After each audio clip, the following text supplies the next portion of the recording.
Namun saya akan merana bahwasanya saya tidak menuduh ya, saya tidak menuduh bahwasanya ajaran adiluhung Jawa ini ya, itu sementara ini itu tergeser oleh di setiap pondok-pondok pesantren, kalau boleh saya ngomong secara vulgarnya. Tapi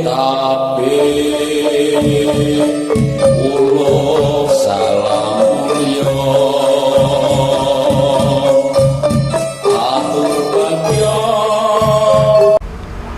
Hong wilahing jati nuhuni ajat-ajati leluhur Nusantara tabe uluk salam mulia. Melihat, mendengar walaupun melalui media sosial ya, melalui YouTube, melalui jejaring yang lain, adanya sebuah polemik yang kelihatannya tabu, yaitu polemik seorang putra kiai yang notabene dikabarkan atau dilaporkan dengan aduan ke kepolisian yang intinya pencabulan atau pemerkosaan. Mungkin ya kita sebagai orang yang Jawa berjiwa adiluhung itu kalau istilah hukum mengkedepankan asas praduga tidak bersalah Jadi kita boleh percaya, namun juga kita mesti teliti dalam mempercayai. Sekali lagi, kita boleh percaya, namun kita teliti dalam mempercayai. Lah saya akan meranah kepada prinsip leluhur Jawa ya. Ing tembelan wurine, apapun yang terjadi itu becik ketitik olo ketoro. Ya, sekali lagi saya mengatakan bahwasanya prinsip daripada kita ya sebagai orang penghayat, orang keluhuran adiluhung ini, dalam mendengar dan melihat yang demikian itu boleh percaya, namun mesti teliti dalam mempercayainya, karena becik ketitik olo ketoro. Lah sebab mengapa demikian, apa yang diadukan oleh santri dan apa dengan kasus nyatanya, saya rasa semua pihak tidak ada yang mengetahui persis. Sekali lagi, saya rasa semua pihak tidak ada yang mengetahui persis, kecuali antara pelaku, kedua pelaku ini yang melakoni ya, antara korban dan tersangka. Kalau sekarang kan posisinya tersangka gitu. Jadi saya kembali lagi, jangan kita mudah percaya apa yang menjadi kabar burung taruhlah, sebab kalau secara lahir ini adalah yang berhak memutuskan salah atau benar adalah pengadilan. Lah kepada prinsip saya mengajak kepada kita semua itu berprinsip becik ketitik olo ketoro. Lah saya akan sedikit mengkomentari bahwasanya dalam segala sesuatu itu ada hukum ya. Hukum itu menurut saya ada hukum lahir dan hukum batin.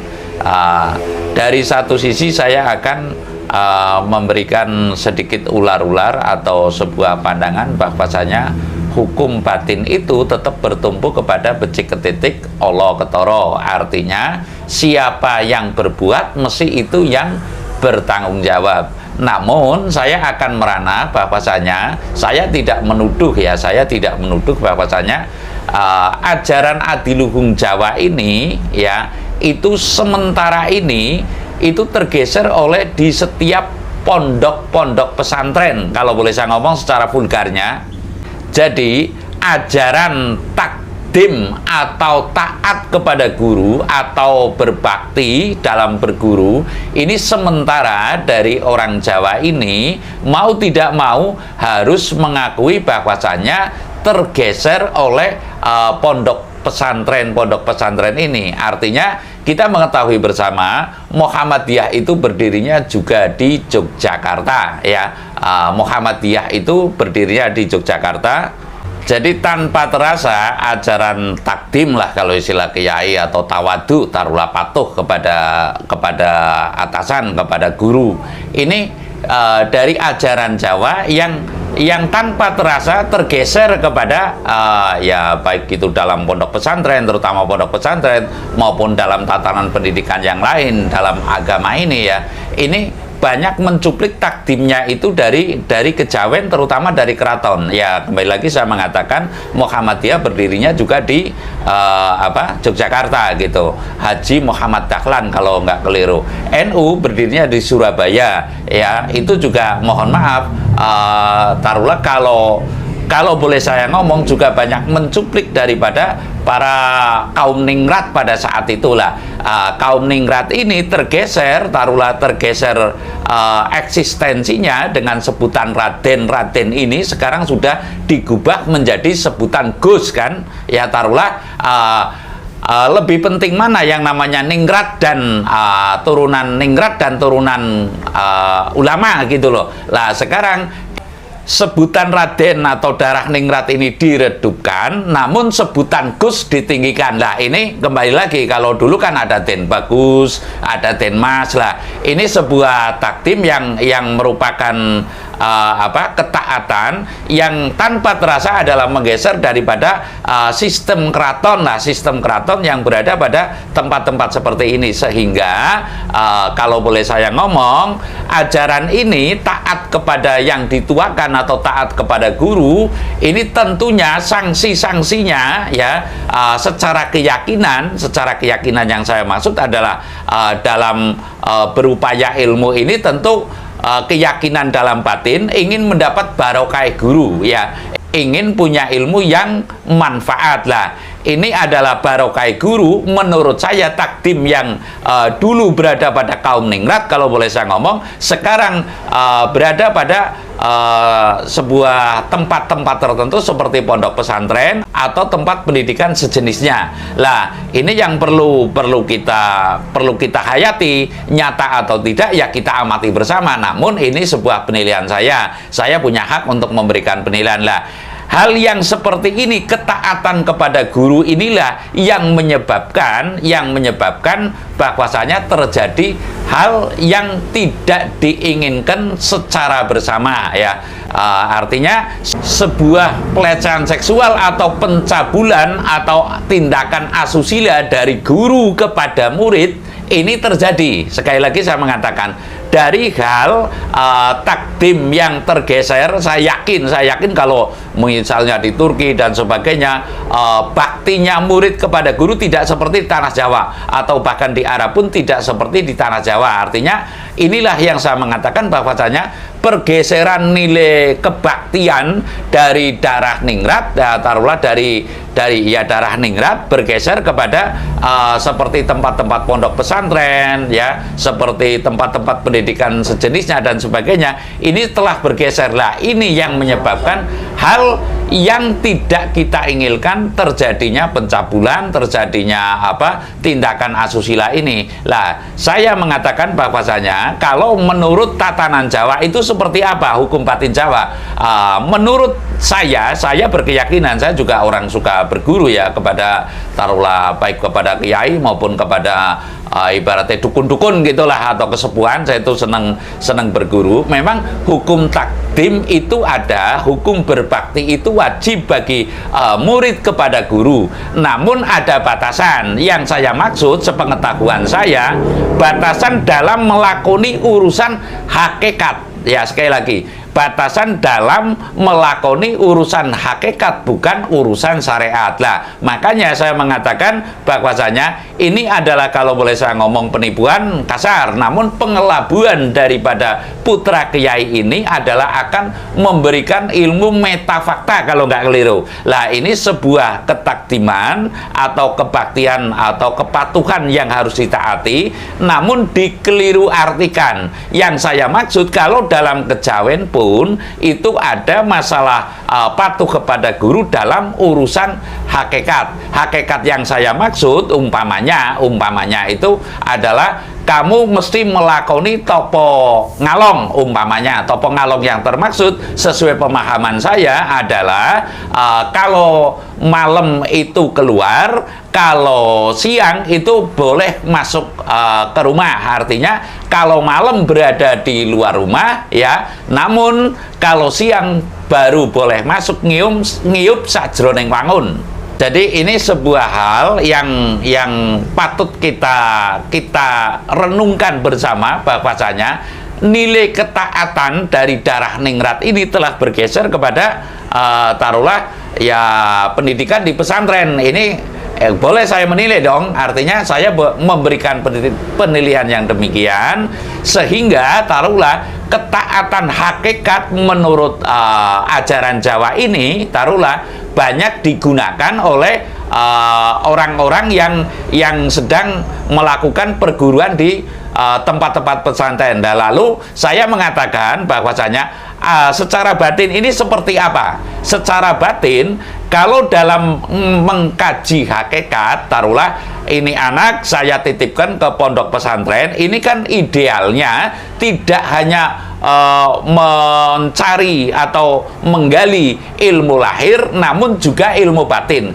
Lah, ketika memang sang guru ini dalam tulusnya memberikan kekuatan karomah lah taruhlah, atau sejenis ilmu kegaiban, menurut saya dalam hal yang demikian adalah urusan intern antara guru dan murid, artinya tidak patut terekspos. Saya berkata seperti ini bukan berarti membela putra kiai, namun dalam hal urusan kegaiban ini adalah ada aliran yang ke situ atau pemahaman yang ke situ sesuai dengan keyakinan. Di Jawa pun ini ada, sekali lagi, di Jawa pun keyakinan yang demikian untuk mendapat, mohon maaf, sebuah ilmu yang tertentu yang lebih mudahnya itu, lebih mudah dalam arti lebih cepat, ini memang ada hal yang mengarah ke situ. Artinya, mohon maaf, secara vulgar saja itu adalah melalui hubungan badan seperti itu.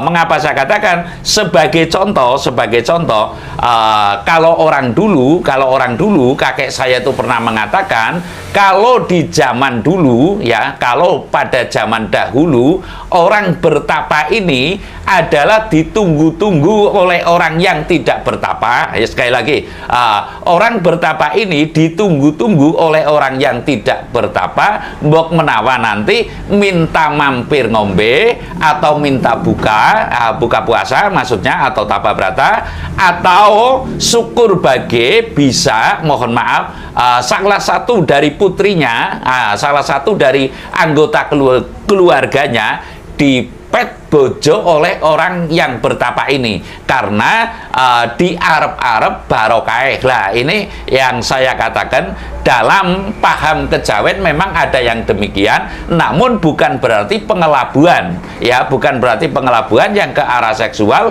Betul-betul mohon maaf, karena rela dan rela, artinya rela, yang satu sisi murid ini rela untuk, mohon maaf, taruhlah disetubuhi lah cara gampangnya, lalu si guru ini juga rela untuk mensetubuhi. Jadi sekali lagi, dalam pemahaman Jawa ini pun memang ada yang demikian, namun bukan berarti pengelabuan. Lah, kalau ini kan kelihatannya sebuah pengelabuan. Lah, lalu bagaimana hukumnya? Ibarat orang ngecas, orang tapa ini orang sedang ngecas ya. Cara gampangnya saja itu orang sedang ngecas, dan lalu ini si perempuan ini taruhlah beja-bejane orang yang, mohon maaf, wanita ini bisa sanggomo dengan orang yang, mohon maaf, kaum yang ningrat, cara kasarnya seperti itu. Jadi beja-bejane wong wadon kang bisa diningkat dening orang yang ningrat. Seperti saya mengatakan, sebagai bukti tempo dulu ini banyak terjadi, mohon maaf, seperti Pak Harto itu yang sesungguh-sungguhnya putranya siapa, lalu seperti Pak Karno yang sesungguh-sungguhnya itu putranya siapa, lalu seperti Ken Arok sesungguh-sungguhnya ini putranya siapa. Lah, sosok seorang Soeharto yang masih muda terlacak itu adalah, kalau nggak keliru, Pak Harto itu putra daripada, mohon maaf, ada yang mengatakan HB yang ke-8. Makanya ketika itu dengan Hamengkubuwono yang ke-9 sangat erat hubungannya, dan sampai Sultan Hamengkubuwono yang ke-9 saja yang bisa menghentikan serangan 1 Maret di Yogyakarta, ketika itu Sultan Hamengkubuwono ke-9 pun juga mengatakan hanya Pak Harto. Lah, ini sebuah koneksitas baik secara lahir yang terkoneksi melalui batin, ini sebuah bukti bahwasanya ada kedekatan khusus antara Pak Presiden Soeharto dengan Hamengkubuwono yang ke-9. Sekali lagi saya mengatakan, bukan ini ajaran kesesatan, bukan, saya mengatakan demikian. Namun saya mengatakan kepercayaan orang Jawa dulu itu memang ada yang mengatakan bahwasanya beja-bejane punya anak wadon atau punya saudara yang bisa bersanggomo atau berhubungan dengan darah ningrat. Lah sekarang yang saya maksud, darah ningrat ini, ajaran ini tergeser di pondok-pondok pesantren. Ini bukan rahasia umum kalau menurut saya mengatakan demikian. Dan keyakinan ini semestinya tertanam, namun tidak berani vulgar, ya, tidak berani vulgar, sehingga di situ ada sebuah kejadian yang mesti antara dua orang itu saja atau si pelaku itu yang lalu dibeber-beberkan karena pengetahuannya ini belum nyendak. Semestinya dipapanke dulu dalam pengetahuan itu, saya akan menyalurkan energi saya, ya, kamu mau apa tidak, lah semestinya seperti itu. Lah mengenai hal-hal yang lain, artinya saya mengatakan syariatnya, ya monggo dirunding secara bersama. Namun saya mengatakan bahwasanya sekali lagi saya mengatakan Ken Arok anaknya siapa, Bung Karno aslinya secara biologis anaknya siapa, lalu Pak Harto itu secara biologis anaknya siapa. Ini kan sementara ini menurut saya banyak berita kabur begitu. Lah saya meyakini bahwasanya Trakesumo Rembesing Madu Tedaking Atompo ini tetap adalah bergulir selagi masih di bumi Nusantara ini. Adapun telah terjadi demikian, ya hukum tetap berlanjut. Namun seyogianya untuk di pondok-pondok pesantren ini, saya sedikit memberikan rujukan bahwasanya hal yang demikian patut dipahamkan sehingga tidak ada tumpang tindih. Artinya saya mengatakan patut dipahamkan,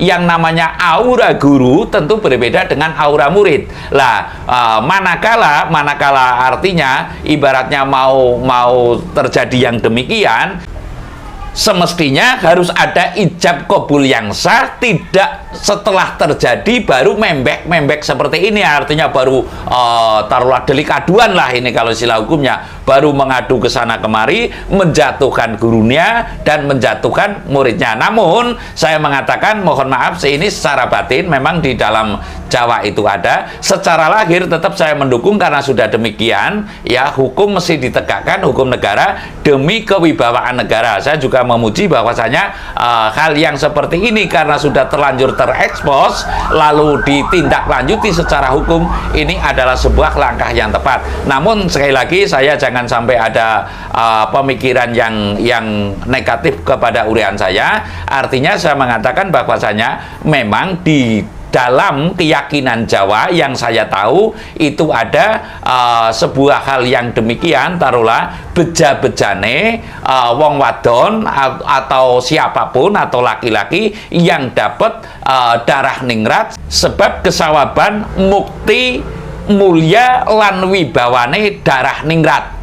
Ya, sekali lagi, kesawaban mukti mulia lan wibawane darah ningrat, yang kemungkinan besar darah ningrat ini tentu kelak akan bermanfaat dong. Artinya andai kata punya cabang bayi dan sebagainya, ini akan bermanfaat. Nah, ini sekali lagi saya bukan mengajari sebuah keyakinan yang buta, ya, namun ada sebuah cerita dari leluhur saya yang bahwasanya beja-bejane kalau meguru itu dekat dengan gurunya, dan lalu mohon maaf kalau yang perempuan dipet ibaratnya sama gurunya tentunya dengan ijab kabul yang sah. Nah, saya rasa demikian. Terima kasih. Sanur Bali.